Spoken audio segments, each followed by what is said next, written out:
Have you ever wondered if an AI could do more than just, answer questions? What if it could actually set its own goals, learn from its mistakes, and take action in the world all by itself? Well, that's the electrifying new frontier of agentic AI. So let's pull back the curtain and see exactly how these incredible systems are built. This is it, the central question of our explainer today. This is the question that's driving a total revolution in artificial intelligence. We're going to dig into the process and see exactly how these autonomous agents are trained to perceive, decide, and act with as little human handholding as possible. All right, so what does it even mean for an AI to be agentic? It's a huge leap, really. We're moving from systems that just follow a fixed set of rules to systems that can dynamically make their own decisions on the fly. Okay, here's the core definition for you. You should think of an agentic AI not as a tool you use, but as an actor on a stage. It perceives its environment, and that could be anything, a video game, a computer network, a massive data set. It makes a decision, and then it takes an action to try and hit a goal. The key phrase here, the one to remember, is minimal human intervention. So let's look under the hood. Every single agent needs these three things to work. First, it needs knowledge and memory, right? So it's not starting from zero every time and can actually learn from its own history. Second, it needs a way to communicate, either with us humans or with other AIs. And third, and this is absolutely the most crucial part, it needs the ability to learn and adapt. This isn't some static program. It's constantly evolving. That ability to learn and adapt, it often runs on this really powerful engine called reinforcement learning. And it's a beautiful, super intuitive idea. You learn by doing, and you're basically guided by trial and error. And this picture shows you that core loop perfectly. You've got an agent, and it takes some action in an environment. The environment then kicks back two things: a new observation, what the world looks like now, and a reward, which is just a little signal telling the agent if that action was good or bad. It's this continuous feedback cycle of action and consequence. So here's the crucial point. The agent isn't just trying to get the biggest reward right now. No, it's trying to develop what's called a policy, which is basically its strategy that's going to get it the most possible reward over the long run. It's learning to play the long game. So, okay, how do we actually teach it this policy?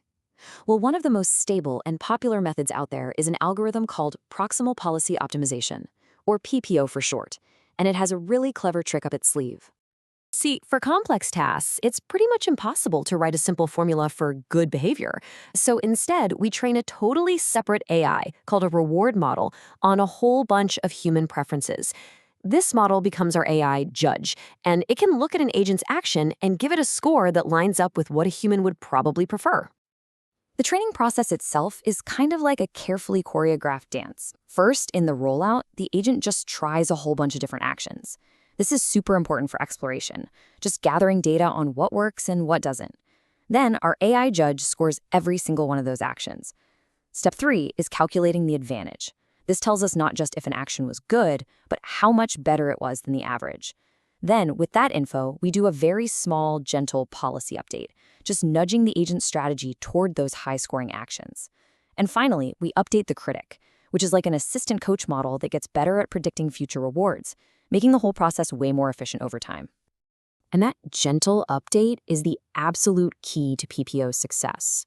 By taking these small, careful steps, it stops the agent from suddenly forgetting everything it's learned or just swinging wildly into some unpredictable behavior. Honestly, this stability was a revolutionary breakthrough. It's what turned reinforcement learning from this volatile, hard-to-control experiment into a reliable engineering discipline. Now, calculating that advantage thing we mentioned involves a classic trade-off. One method, called Monte Carlo, is kind of like getting a single grade after your final exam. It's accurate for the whole project, but you have no idea which specific study session helped. That's high variance. Your final grade could swing wildly. The other method, temporal difference, is like getting a little bit of feedback after every single homework assignment. It's consistent, but it might miss the big picture. That's high bias. You might get reliable Bs, but you don't really understand the concept well enough to ace the final. The solution is this brilliant technique called Generalized Advantage Estimation, or GAE. It perfectly balances the two. Think of it like a basketball coach who doesn't just tell you the final score, but also gives you really precise feedback on your footwork in the second quarter and your shooting form in the final minutes. It's that combination of long-term and short-term feedback that helps the agent learn so effectively. So, okay, We've been talking about a single agent learning in a pretty stable environment. But what happens when you put multiple learning agents into the same world? Well, things get exponentially more complicated. This is the fundamental challenge of multi-agent learning. From any one agent's perspective, the world is constantly changing because the other players are also learning and adapting their strategies. What worked yesterday might totally fail today. This constant flux has a name. It's called non-stationarity.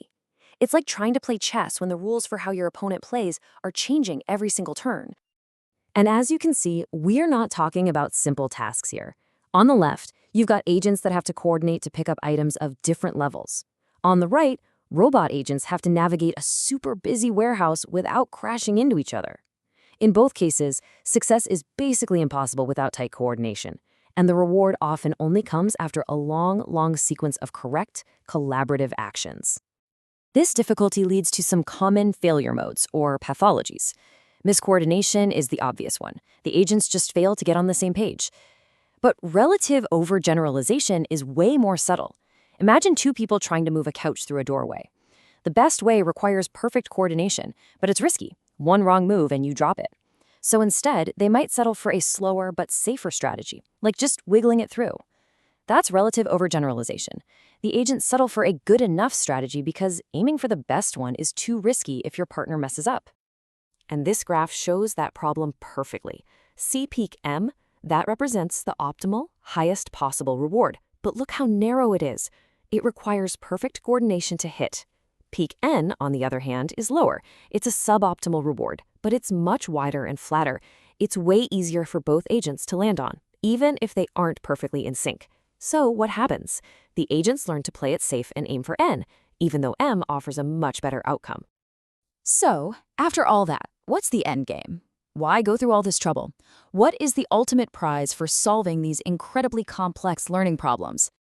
This right here is the vision. We're not just trying to build systems that perform a task. We're trying to create systems that get better on their own. Systems that can improve their own strategies, correct their own mistakes, and align their goals with what we actually want them to do. It's a vision for a truly adaptive, almost living intelligence. Which, of course, leaves us with a final, fascinating question. Once a system is capable of self-improvement, of recursively making itself better and better, are there any fundamental limits to how intelligent it can become? That's a question that takes us to the very edge of what's possible, and it's one we'll be trying to answer for years to come.